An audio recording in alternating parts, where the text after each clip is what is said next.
Hello students, I am Mohit Sharma. स्वागत है आप सभी का हमारे इस यूट्यूब चैनल पे।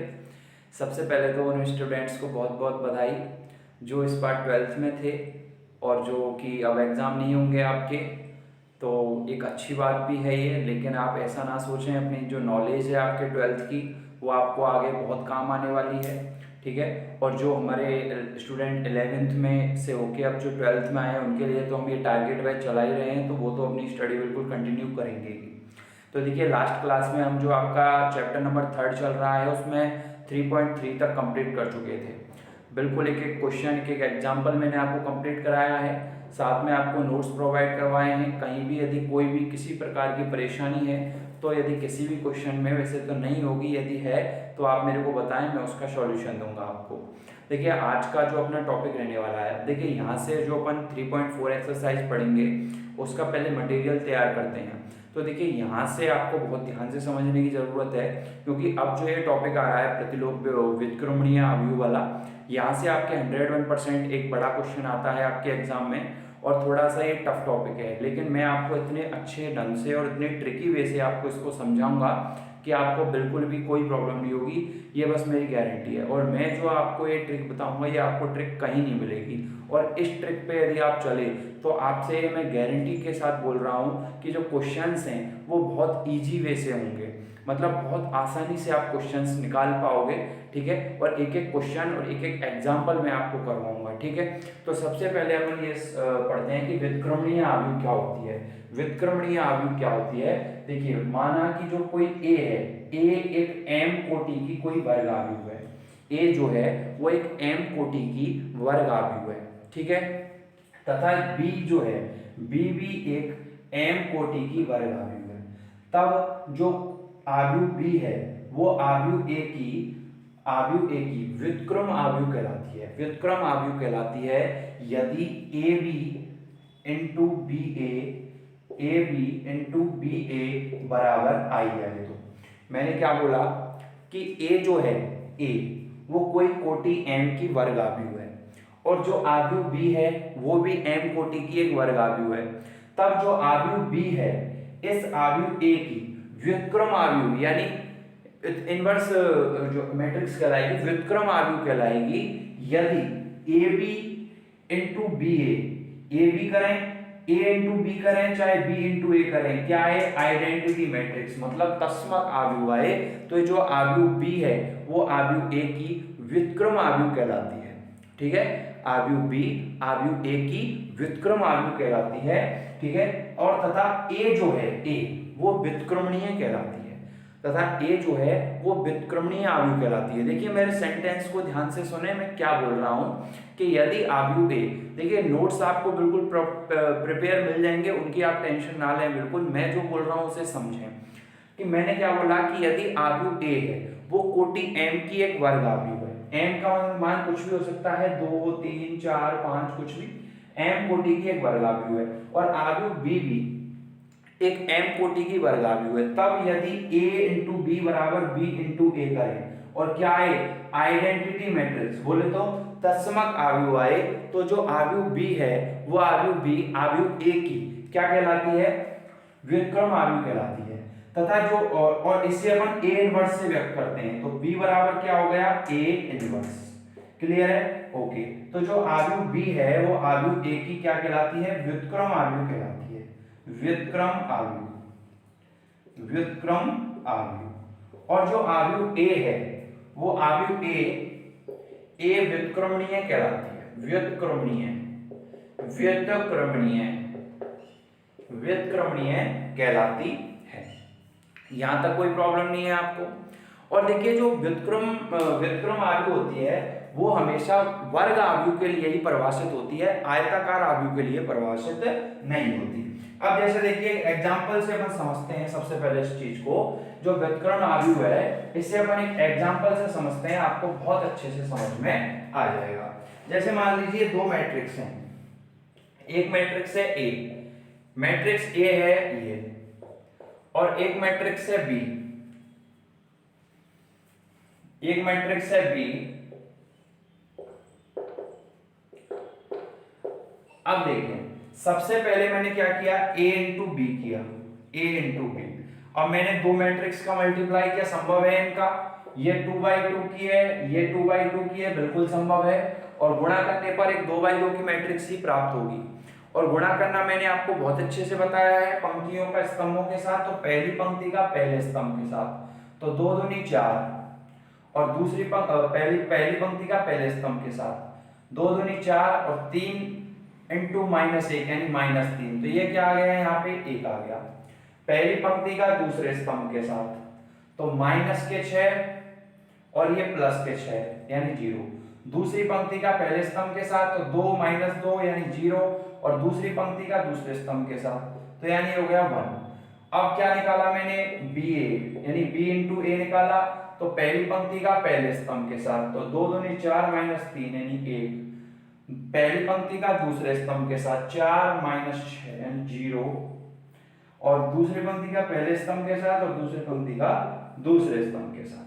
तो AB इंटू BA जब हमने किया, A इंटू B किया और B इंटू A किया, तो हर बार क्या आया, हर बार आया आइडेंटिटी मैट्रिक्स आई। क्या आई, आइडेंटिटी मैट्रिक्स। बोले तो तस्मक आव्यूह आई, तस्मक आव्यूह आई। तो इस स्थिति में जो आव्यूह B है, इस आव्यूह A की क्या कहलाएगी, व्युत्क्रम आव्यूह कहलाएगी। इस स्थिति में जो आव्यूह B है वो आव्यूह A की क्या कहलाएगी, व्युत्क्रम आव्यूह। मैंने डेफिनेशन जो बताई थी उसी से ही रिलेट कर रहा हूं, समझ में आ रहा होगा आपको।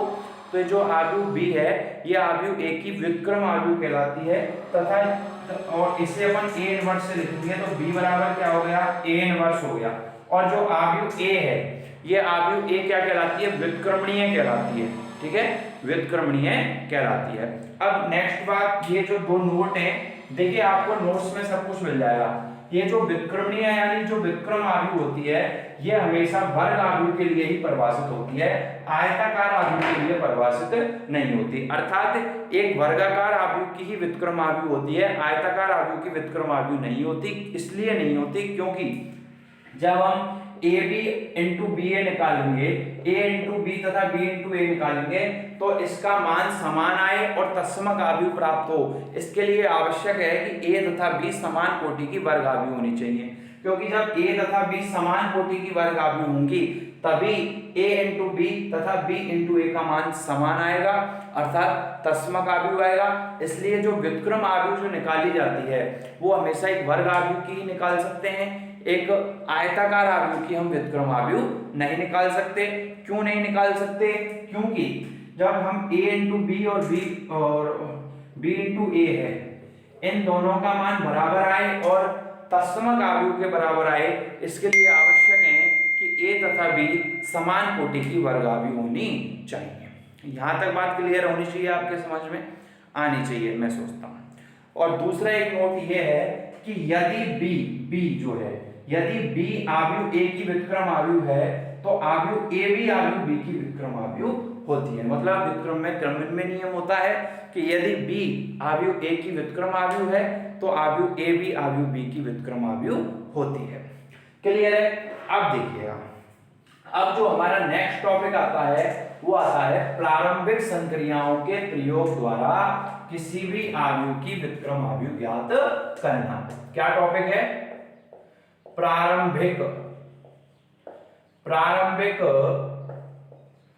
संक्रियाओं के प्रयोग द्वारा, प्रारंभिक संक्रियाओं के, देखिए इंपॉर्टेंट टॉपिक है और लास्ट टॉपिक है आपके इस चैप्टर का, प्रयोग द्वारा किसी आव्यूह की व्युत्क्रम आव्यूह ज्ञात करना, व्युत्क्रम आव्यूह ज्ञात करना, व्युत्क्रम आव्यूह ज्ञात करना। ये क्लियर है? तो देखिए सबसे पहले तो आपको ये पता होना चाहिए कि ये प्रारंभिक संक्रियाएं क्या होती हैं। देखिए कोई भी जो आव्यूह है उस आव्यूह पर 6 प्रकार की प्रारंभिक संक्रियाएं होती हैं, जिनमें 3 तो पंक्तियों पर होती हैं और 3 स्तंभों पर होती हैं। पहली प्रारंभिक संक्रिया क्या होती है?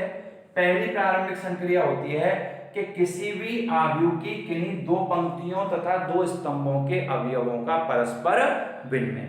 मैंने क्या बोला कि कोई भी जो आव्यूह होती है उस पर 6 प्रकार की प्रारंभिक संक्रियाएं होती हैं, इनमें 3 पंक्ति और 3 स्तंभों पर, तो 6 हो गई। पहली ये है कि किसी भी पंक्ति, दो पंक्ति या स्तंभों के अवयवों का परस्पर विनिमय। तो दो तो ये हो गई कि कोई भी दो पंक्ति या दो स्तंभ में उनके जो असंगत अवयव है उनका आपस में आदान प्रदान कर देना। पहली संक्रिया तो ये हो गई। दूसरी संक्रिया क्या होती है कि किसी भी पंक्ति या स्तंभ के अवयवों को किसी शून्योत्तर संख्या से गुणा कर देना। कोई के कांस्टेंट है तो उस के कांस्टेंट से पंक्ति या स्तंभों के अवयवों को गुणा कर देना। तो चार संक्रिया ये हो गई, दो पहले और दो अभी। और दो संक्रिया ये है कि किसी पंक्ति या स्तंभ में किसी शून्योत्तर संख्या से गुणा करके उन संगत अवयवों को किसी अन्य पंक्ति या स्तंभ के साथ जोड़ देना या घटा देना। तो इस प्रकार की कुल 6 प्रारंभिक संक्रियाएं होती हैं अवयव पर। अब इन प्रारंभिक संक्रियाओं के प्रयोग द्वारा हमको किसी भी अवयव की क्या व्युत्क्रम अवयव ज्ञात करनी है। और इसको अपन एक क्वेश्चन से समझते हैं। इसको अपन एक क्वेश्चन से समझते हैं। आपके एक्सरसाइज जो 3.4 है उसका फर्स्ट क्वेश्चन लेते हैं। फर्स्ट क्वेश्चन नंबर फर्स्ट, एक क्वेश्चन से समझाऊंगा, आपको बहुत अच्छे से समझ में आएगा। क्वेश्चन क्या कह रहा है कि जो ये देखिए ये अवयव ए है, इसको मान लिया हमने अवयव ए। एक क्वेश्चन से बहुत अच्छे से समझ में आएगा 1 - 1 2 3। इस अवयव ए का व्युत्क्रम अवयव ज्ञात करो। क्वेश्चन ये आएगा व्युत्क्रम अवयव यानी ए इनवर्स, व्युत्क्रम अवयव ज्ञात करो। और कैसे ज्ञात करो?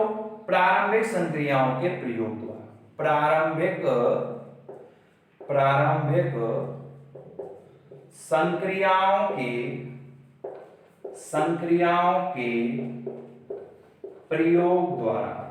देखिए ये बहुत टफ टॉपिक है, कई टीचर तो इसको छुड़वा देते हैं और या फिर ऐसे ही बता दें। मैं आपको जो ट्रिक बताऊंगा इस टॉपिक में वो ऐसे ही बताऊंगा कि आपको क्वेश्चन बिल्कुल ये मक्खन लगेंगे, एकदम इजी क्वेश्चन लगेंगे यदि आप मेरी ट्रिक मान के और मेरे मेथड को समझते हुए चलोगे। क्वेश्चन ये कह रहा है कि एक 2x2 की एक मैट्रिक्स है, वर्ग अवयव है। मैंने आपको बताया था कि जो व्युत्क्रम अवयव निकाली जाती है वो हमेशा एक वर्ग अवयव की निकाली जाती है। तो एक वर्ग अवयव है ए, इसकी जो व्युत्क्रम अवयव है ए इनवर्स वो ज्ञात करनी है प्रारंभिक संक्रियाओं के प्रयोग द्वारा। ठीक है, अभी मैं ओनली 2x2 की मैट्रिक्स के बारे में बात कर रहा हूं। 3x3 की जो मैट्रिक्स है उसके बारे में मैं बाद में बात करूंगा। पहले 2x2 की मैट्रिक्स से सीख लेते हैं। आपके पास 2x2 और 3x3 की मैट्रिक्स है आपके सिलेबस में व्युत्क्रम अवयव ज्ञात करने के लिए। तो देखिए सबसे पहले आंसर, सबसे पहले देखिए हम क्या करते हैं। सबसे पहले जब इस तरीके का क्वेश्चन आपको आए तो आप लिखना हम जानते हैं कि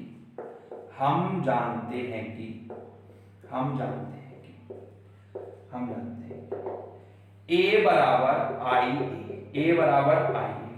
अर्थात इसका मतलब क्या है कि हम जानते हैं कि कोई भी अवयव है उस अवयव में जब तस्मक अवयव के साथ जब गुणा किया जाता है तो हमें वही अवयव प्राप्त हो जाती है। हम जानते हैं कि कोई भी अवयव ए है, उस अवयव ए में जब तस्मक अवयव के साथ गुणा किया जाएगा, मल्टीप्लाई किया जाएगा तो हमें वही अवयव ए प्राप्त होती है, ये हम जानते हैं।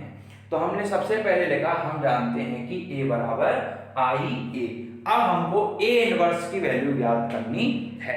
ए इनवर्स की वैल्यू ज्ञात करनी है तो ए इनवर्स की वैल्यू ज्ञात करने के लिए देखिए बस मेथड को आप समझते चलें। सबसे पहले क्या करना है कि ए की जगह ए की वैल्यू रखो, ठीक है। आई की जगह आई बोले तो आइडेंटिटी मैट्रिक्स यानी तस्मक अवयव, तो यानी ये हो गया 1 0 0 और 1। और ये जो लास्ट वाला ए है इसको ए ही रखेंगे आप, इसकी जगह कुछ नहीं रखेंगे। बस आप मेथड को समझते चलें, ऐसा हम क्यों कर रहे हैं ये आपको लास्ट में समझ आएगा। अब करना क्या होता है, हमको करना ये होता है कि ये जो LHS है इसमें ये जो अवयव दी हुई है ये वाली, इसको बनाना है मेरे को तस्मक अवयव यानी 1 0 0 1, ठीक है। और यहां पर जो अवयव प्राप्त होगी संक्रिया लगाने के बाद ये होगी ए इनवर्स, क्यों, ठीक है। अब इसको ये जो 2x2 की मैट्रिक्स है इसको हम आई कैसे बनाएं, इसकी जो ट्रिक मैं आपको बताने जा रहा हूं वो इंपॉर्टेंट है। उस ट्रिक को आप यदि समझ गए तो ये मान लीजिए आपसे बहुत इजीली क्वेश्चन हो जाएंगे। बहुत इजीली क्वेश्चन हो जाएंगे।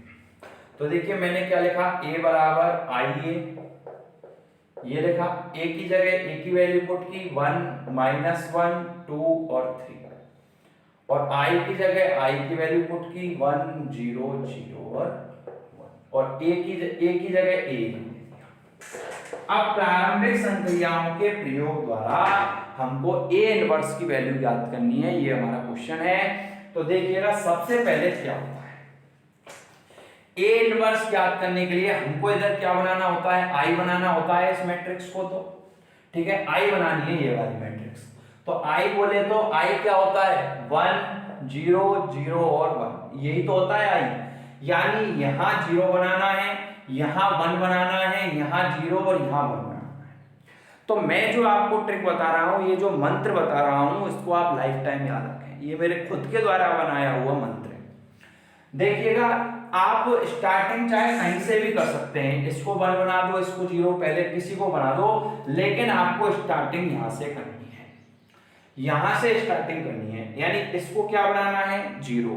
तो यानी सबसे पहला धमाका आपको यहां करना है। तो धमाका नंबर 1, धमाका नंबर 1 यहां करना है। और क्या करना है, इसमें प्रारंभिक संक्रियाओं के प्रयोग से 0 बनाना है। क्लियर है, ओके। हर क्वेश्चन में आपको यही मेथड ध्यान रखना है, इसी मेथड से आपको हर क्वेश्चन करना है 2x2 का, जिसकी भी आपसे व्युत्क्रम आव्यूह ज्ञात करवाएं। तो धमाका नंबर 1 यहां होगा कि इसको 0 बनाना है, यहां पर जो भी डिजिट है। फिर इसके बाद धमाका नंबर 2 यहां होगा, धमाका नंबर 2 यहां होगा कि इसको 1 बनाना है, 1 बनाना है। धमाका नंबर 2 यहां होगा। आपको नोट्स में सारी चीज मिल जाएंगी, बस आप यहां समझते हुए चलें। धमाका नंबर 2 ये है कि यहां 1 बनाना है, फिर इसके बाद 1 0 0 1।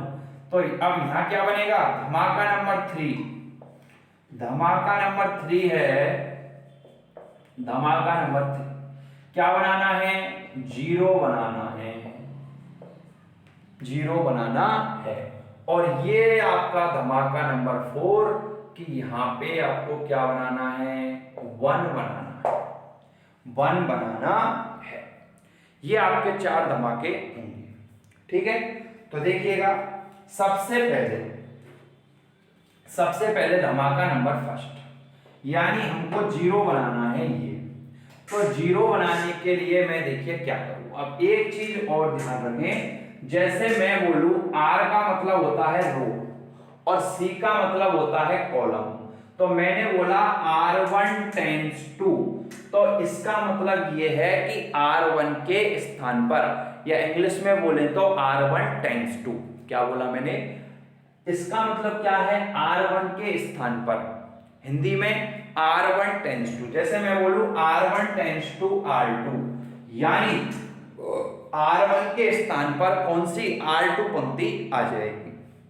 जैसे मैं बोलूं C1 tends to C1 plus C2, तो इसका मतलब क्या है, C1 यानी जो फर्स्ट कॉलम है इसके स्थान पर क्या आएगा, C1 प्लस C2, यानी दोनों कॉलम यानी फर्स्ट और सेकंड कॉलम को ऐड जब हम कर देंगे तो उन दोनों का ऐड आएगा फर्स्ट कॉलम पे। तो ये हो गया C1 tends to C1 plus C2, ये मतलब होता है चीजों का।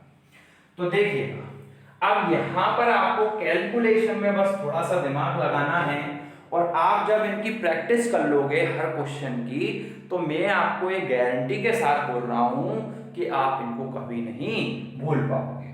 तो देखिए मेरे को यहाँ 0 बनाना है, तो 0 बनाने के लिए देखिए मैं क्या करूं, ये कौन सी पंक्ति है, सेकंड पंक्ति है ना। तो R2 टेंड्स टू, तो इसका मतलब क्या है कि R2 के स्थान पर, R2 के स्थान पर यदि मैं R2 माइनस 2R1 कर दूं, R2 के स्थान पर R2 माइनस 2R1 कर दूं। देखिए एक बार इसको मैं और बिल्कुल क्लियर लिख देता हूं क्वेश्चन को, ठीक है, ओके, जिससे अपने पास जगह रहे, अपने पास जगह रहे, ठीक है। 1 -1 2 और 3, तो मेरे को ये 0 बनाना है। तो ये R1 है, ये R2 है। तो इसको 0 बनाने के लिए मैं क्या करूं कि R2 के स्थान पर R2 माइनस 2R1 कर दूं। देखिए जो फर्स्ट रो है उसमें 2 का मल्टीप्लाई करके यदि मैं R2 में से घटा दूं तो और इसको R2 की जगह रख दूं तो ये 0 हो जाएगा, क्योंकि 2 माइनस 2 क्या होता है, 0 होता है। ठीक है, ओके। तो R2 के स्थान पर R2 माइनस 2R1, ठीक है, ओके। तो R2 के स्थान पर रखना है ना, तो R1 तो एज इट इज रहेगा 1 माइनस 1। R2 के स्थान पर R2 माइनस 2R1, तो R1 में 2 का मल्टीप्लाई किया और R2 में से घटाया तो 2 माइनस 2 कितना हो गया, 0। माइनस R2 माइनस 2R1 तो यानी माइनस 2, तो माइनस माइनस क्या हो गया, प्लस, तो ये क्या हो गया, 5। क्लियर है यहां तक? तो धमाका नंबर फर्स्ट ये था कि मेरे को यहाँ 0 बनाना है, वो हो गया। इसके बाद जो धमाका नंबर सेकंड है, इसके बाद जो आपका धमाका नंबर सेकंड है, धमाका नंबर सेकंड ये है कि यहां आपको क्या बनाना है, 1 बनाना है। तो 1 बनाने के लिए मैं क्या करूं कि जो सेकंड रो है इसमें 5 का भाग दे दूं, तो 5 में से 5 गया, तो 5 का भाग जब 5 में देंगे तो 1 आ जाएगा। तो क्या करूं मैं, R2 tense to 1/5 into R2, तो ये हो गया। R1 तो सेम, क्योंकि R1 की तो कोई बात ही नहीं हो रही, तो ये 0 और ये कितना हो गया, 1 हो गया। क्लियर है? अब धमाका नंबर थर्ड ये है कि मेरे को यहाँ 0 बनाना है, यहाँ 0 बनाना है, ये धमाका नंबर थर्ड है। तो 0 बनाने के लिए क्या करूं कि मैं जो ये R1 है ना, इसके स्थान पर R1 प्लस R2 कर दूं, क्योंकि दोनों को जोड़ देंगे तो ये हो जाएगा। देखिए यहाँ भले ही आपकी संक्रियाएं चेंज हो सकती हैं, कोई दिक्कत नहीं है। आप, मैं रो पर लगा रहा हूं ये संक्रिया, आप कॉलम्स पे भी लगा सकते हो, लेकिन आपका जो लास्ट आंसर है वो सेम आना चाहिए, वो डिफरेंट नहीं होना चाहिए। तो R1 टेंस टू मैं कर सकता हूं R1 प्लस R2, तो ये देखिए क्या हो जाएगा, ये हो जाएगा आपका, क्लियर दिख रहा होगा आपको, देखिएगा R1 के स्थान पर R1 प्लस R2 किया तो देखिएगा 1 प्लस 0 यानी 1 और 1 माइनस 1 यानी 0 और 0 और ये 1। तो देखिए मेरे को अब धमाका नंबर 4 करने की जरूरत नहीं है, क्योंकि यहाँ ऑलरेडी 1 आ चुका है। क्लियर हुई बात यहाँ तक? अब आपने इधर हमारा काम ये था कि एलएचएस में मेरे को आइडेंटिटी मैट्रिक्स बनानी है, वो मैंने बना दी। अब देखिए संक्रियाएं जो होती हैं वो समीकरण के दोनों पक्षों में होती हैं। ये आपका समीकरण है, ठीक है, तो आपने ये जो संक्रिया इधर लगानी है वो संक्रिया इधर भी तो लगनी चाहिए, तो बस इन संक्रियाओं को इधर और लगा दो। तो देखिएगा क्या कह रहा है ये, R2 के स्थान पर, तो R1 तो सेम रहेगा, R2 के स्थान पर R2 माइनस 2R1, तो माइनस, तो 2 का मल्टीप्लाई किया तो 2, तो 0 माइनस 2 यानी माइनस 2, और R2 के स्थान पर R2 माइनस 2R1, तो यानी हो गया 1 और ये बराबर, ये कह रहा है 1 और 0, ये कह रहा है कि R2 के स्थान पर 1/5 इंटू R2, तो ये R2 है, 1/5 से मल्टीप्लाई किया तो 2/5 और ये 1/5। क्लियर है? और ये कह रहा है कि R1 के स्थान पर R1 प्लस R2, तो R1 के स्थान पर R1 प्लस R2 किया तो 1 माइनस 2/5, तो 5 माइनस 2 यानी ये क्या हो गया, 3/5 हो गया, और ये 1/5 और ये माइनस 2/5 और ये 1/5। क्लियर हुई यहां तक बात? यहां तक आपको कोई दिक्कत नहीं होनी चाहिए। और ये क्या है, अब देखिए ये I आ गया और ये A इनवर्स है और ये A है। अब आप बोलोगे सर ये इनवर्स कैसे है? हम जानते हैं कि देखिए जब भी मैंने आपको बताया था कि किसी भी आव्यूह के साथ जब उसके व्युत्क्रम आव्यूह का मल्टीप्लाई किया जाता है तो ही हमें क्या तस्मक आव्यूह प्राप्त होता है। तो तस्मक आव्यूह कब प्राप्त होगा, जब A के साथ उसके व्युत्क्रम का मल्टीप्लाई होगा, तो ये क्या है, व्युत्क्रम है। अतः A इनवर्स बराबर क्या है, A इनवर्स बराबर आ गया 3/5, 1/5 माइनस 2/5 और 1/5, और यही हमारा क्या है, आंसर है। यही हमसे ज्ञात करवा रहा था कि जो आव्यूह A है, इस आव्यूह A का जो व्युत्क्रम आव्यूह है A इनवर्स, वो ज्ञात कीजिए प्रारंभिक संक्रियाओं के प्रयोग से। देखिएगा अब आप ये जो संक्रियाएं हैं ये आप स्तंभों पे भी लगा सकते थे, मैंने यहाँ पे पंक्तियों पे लगाई है ये संक्रियाएं, आप इनको स्तंभों पे भी लगा सकते थे, वही आंसर आता। देखिए और आप इन पंक्तियों पे जो संक्रियाएं लगाई हैं उनको आप चेंज भी कर सकते हो। कैसे? जैसे कि यहाँ पे मैंने R2 है, इसको मैंने 0 बनाने के लिए R2 की जगह R2 माइनस 2R1 किया, ठीक है। इसको अपन ऐसे भी कर सकते थे कि मेरे को यहाँ 0 बनाना है, नहीं कि R1 में -2 का गुणा करके और R2 के साथ जोड़ दूं तो भी यहाँ 0 हो जाता, क्योंकि क्योंकि प्लस माइनस 0 हो जाता। तो बस आप संक्रियाएं कैसे भी लगा सकते हो, लेकिन आपका जो आंसर है वो क्या आना चाहिए? सेम आना चाहिए। क्लियर है यहाँ तक? एक क्वेश्चन और करवा दें आपको, फिर आप देखिए क्वेश्चन नंबर 1 से और जो 17 तक, जो अभी केवल मैं 2x2 मैट्रिक्स की बात कर रहा हूं, उसका व्युत्क्रम कैसे निकाला जाता है, 3x3 की बाद में बात करेंगे। और मेरे नोट्स में एक एक क्वेश्चन का, हर एग्जाम्पल का आपको सॉल्यूशन मिल जाएगा। बस आपका यहाँ काम ये है कि हर चीज को समझना, बोर्ड पे जो मैं बता रहा हूँ, और उसकी घर पे नोट्स से प्रैक्टिस करना, तो आपको कहीं किसी प्रकार की परेशानी नहीं आएगी। क्वेश्चन नंबर 2 और देखिएगा एक बार। ये कह रहा है कि सबसे पहले जो आयु दे रखी है इसको मैं a मान लिया, a बराबर है 2 1 1 1। इसका व्युत्क्रम आयु यानी a इनवर्स याद करना है, तो हम यहाँ लिखेंगे कि हम जानते हैं कि a बराबर क्या होता है, a बराबर IA होता है, IA होता है। तो a बराबर IA होता है, तो a की जगह a की वैल्यू रखी, I की जगह I की वैल्यू रखी 1 0 0 1 और a ये है ये।